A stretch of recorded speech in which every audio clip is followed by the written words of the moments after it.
What's going on, everybody? This is Ricky J. Welcome to another crazy matchup. And today, you guys asked for it, and I'm delivering right here. It's Bob Sapp.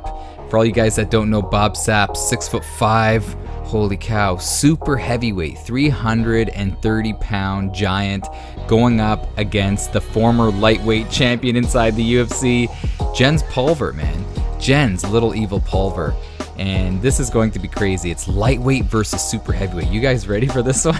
Oh man, here we go. It's going to be Herb Dean, non-title fight, all right? Let's do this, man. I'm going to hit confirm. Oh man, I am on the edge of my seat. I just can't wait to see how things shape up. And we're not doing this in Pride just because I haven't figured out how to do open weight inside the Pride ring. So this is going to be inside the octagon. So let's get this rocking and rolling. The intros are always amazing. I'm very interested to hear what they say about Bob Sapp. So this is a simulation matchup. I won't be playing. I'll just be kicking back and enjoying the fight with you guys. Here we go, man. This is going to be absolutely hilarious. Oh man, here we go, baby.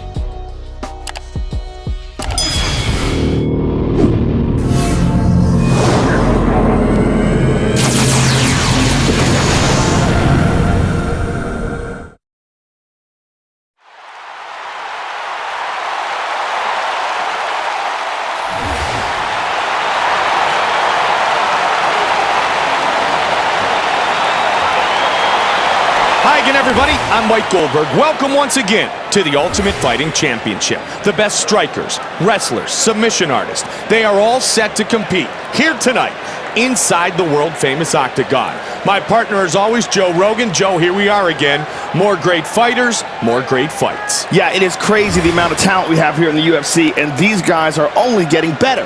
The matchups we have this evening are very, very interesting, Mike.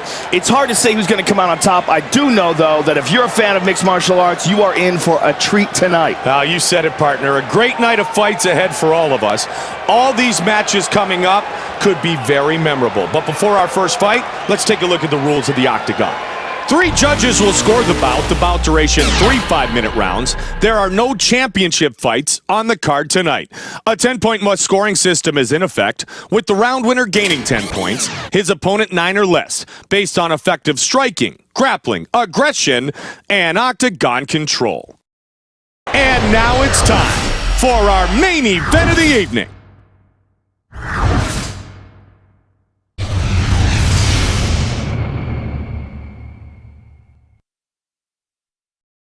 A mountain of muscle, Bob the Beast Sapp is one of the most recognized athletes in the world.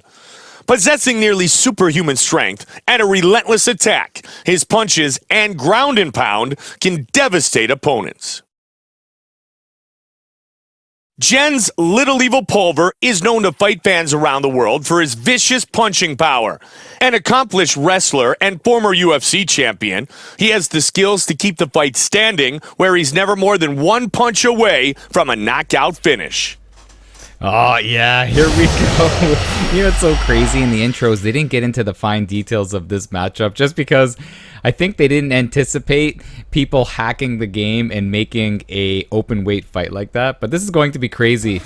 As far as Bob Sapp's concerned, I just love talking about each fighter when they come in, man. And as far as Bob Sapp, holy cow, he was an imposing figure, man. This guy was a freak of nature, 6'5".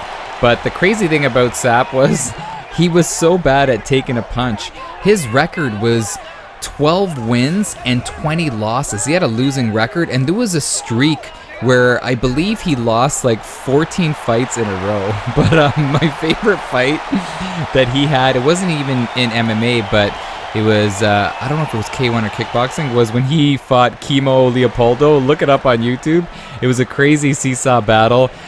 Both guys went down, and it was just a circus show. So yeah, Bob Sapp, man, just couldn't take a punch. Definitely couldn't take a punch. But as far as Little Evil, Jens Pulver, he was kicking butt and taking names. When he was in his prime, he was one of the best lightweights, if not the best lightweight in the world, beating guys like BJ Penn. Do you guys remember that? He beat BJ Penn. He beat Uno. Remember Dennis Holman? He was a big player back then.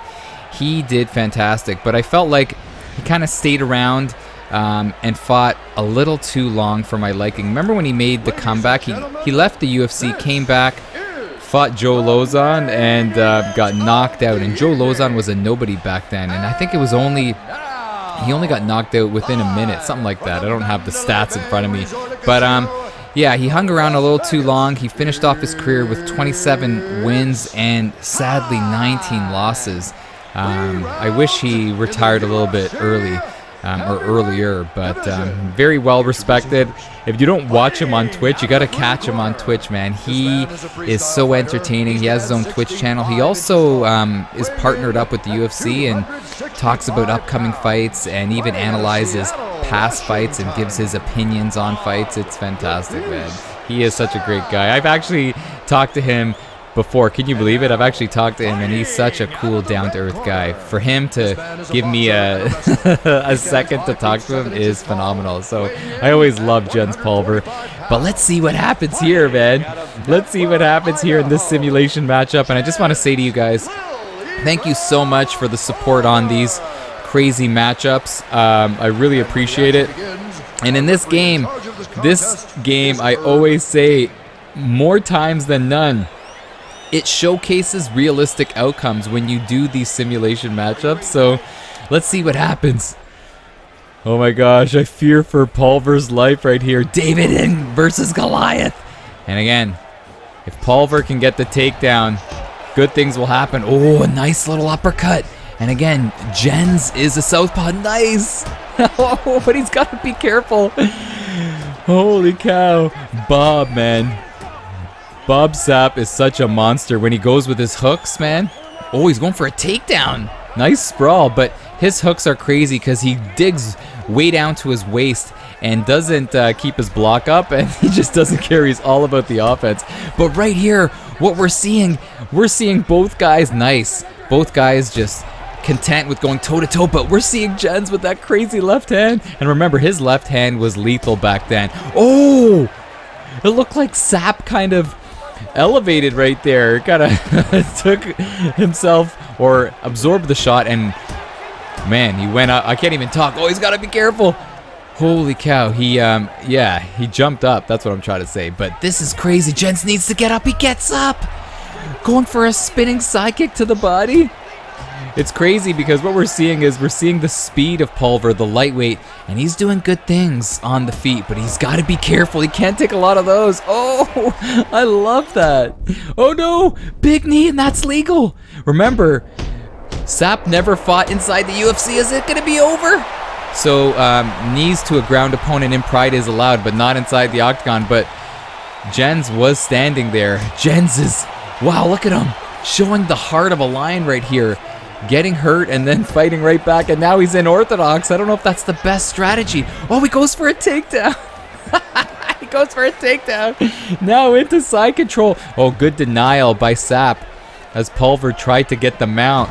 Oh man, this is crazy just because we're dealing with a super heavyweight. Remember, he's 330, so this is like a 200-pound disadvantage for Pulver. Yeah, he's got to do that. This is what I say he needs to do. He needs to stay on the outside and hope Sapp kind of gasses out. Oh, nice left by Pulver. Hanging on here in the first round. Oh, a nice shot to the gut. I love how he's, kind of tricking Sapp with shooting for takedowns, but bailing out of them and then going with that left hand. Oh, but he gets dropped. Oh, is he going to get saved by the bell? Oh, he gets saved by the bell. What a round. Again, Pulver obviously can't take a shot from a mammoth of a beast known as Bob Sapp. His nickname is the Beast, by the way. He just needs to keep on moving, Pulver does. Sapp's looking good, though. Sapp is looking good, no cuts. And again, Pulver connected, but the good thing, or the great thing about this game is when you have, oh look at that knee, when you have a open weight fight, the lighter fighter usually, or always, what am I saying? Always doesn't have that zip on the punch or on any strike that they throw. When it comes to the heavier fighter, their shots do so much more damage.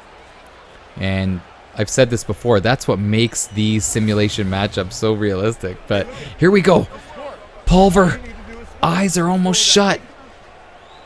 2 cuts on the right eye, looking to, mount an offense here and not take so much damage. That was obviously Sapp's round.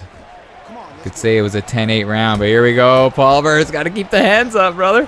Keep your hands up, man. Keep your hands up. Nice. There he goes. And I like how he's on his bicycle. Well, what is he doing? Oh, there he goes. Backpedaling. I love the tap-out shorts, by the way, that Pulver's sporting right here. But yeah, he's got to keep on getting on his bike. Force Sapp. There he goes. Force Sapp to whiff a little bit. Force him to kind of gas himself out. Oh, look at this. And Bob Sapp fights are always so much fun, man. If you're ever bored, just YouTube Bob Sapp fights and you'll be highly entertained, man. Let me know your favorite Bob Sapp fight. You gotta look up the Crow Cop fight. But this is good for Pulver. Nice, gets the mount. Oh, look at this. Oh, big bomb. And again, that left hand is his best weapon, man. So, I was gonna say, he needs to throw and avoid getting reversed. Is he gonna? Oh, look at the strength. And hey, what's going on here? He kind of froze right there. He had that elbow ready to drop, and I guess he hesitated, and now he's playing basketball with his head. Look at him. Gets the, good reversal. And this is crazy. Oh, do we have a submission? Oh, gets into sprawl. Look at this. Slick work by Pulver. And you know what's funny? Sapp is not the best on the mat. He isn't. He actually fought former WWE heavyweight champion Bobby Lashley. Gotta check that out. But yeah, it wasn't a good performance for Sapp, I'll tell you that. But right here, what we're seeing is a fantastic bounce back round by Pulver. Utilizing all of his, all of his tricks and utilizing his whole mixed bag of mixed martial arts. I love to say that. But this is fantastic. Getting Sapp to basically gasp for air here as he's in a spot that he doesn't like. Oh, look at that. Nice little trap right there. Got Sapp. Oh, nice. Good job. Sapp bucked him off right there. Oh, no. Pulver showing a lot of good things in this round and then gets dropped and it's over. Oh, no. Herb's seen enough. Oh, that's quite sad. I would have loved to see a third round. But the Beast comes out on top. And again, that's a realistic outcome, man. Let me know if you agree with that. That is definitely a realistic outcome. But Pulver really showcased his heart, man. Let's be honest, man. His heart was on full display right here. He was doing good things until he got dropped. And then Herb, come on. You got to let it go on for a little bit longer. It's a main event fight. But anyways, guys, the fight is done. And Sapp gets the W. And holy cow, that'll be a good one for him if it did count on his real record, because he has a losing record, which is crazy, man. But anyways, keep your ideas coming. I would love to hear your ideas on what freak show matchups you would like to see on this channel. Can't wait to hear all of your thoughts, man. All right, and let me know your thoughts on this crazy matchup. Sapp gets the W. Should he fight somebody else next? How about Brock Lesnar? Let me know in the comments. But anyways, guys, this is Ricky. Have a great day. All the best. I'm out of here. Take care.